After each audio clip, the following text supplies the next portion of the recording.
საზა დარასელის სახელობის ტურნირი მინიფეხბურთში დასრულდა. ფინალური მატჩი სპორტ კომპლექს იმედის სტადიონზე გაიმართა და ერთმანეთს რუსთავიორისა და აფხაზეთის გუნდები დაუპირისპირდნენ.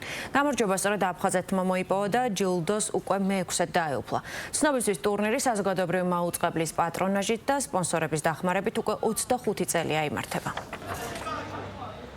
25 წელი ამ ტურნირზე ჩვენ მონაწილეობთ აფხაზეთის გუნდი. ერთი წელიწადი მოგვიტოვებია. თითქმის ყოველ წელს ფინალი გვაქვს ნათამაშები ამ ტურნირში. ეს არის წყნარი ტურნირი, სამაგალითო ტურნირია.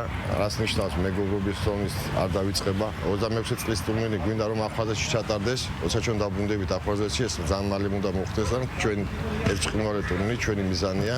საზა დარასელის ტურნირში გაგრაში ჩავატაროთ. ძალიან უყვარდა ბიჭვითა და ბიჭვითაში უნდა ჩავატაროთ ეს ტურნირი. ფინალურ შეხვედრაში დაუპირისპირდნენ ერთმანეთს რუსთავიორი და აფხაზეთის გუნდი.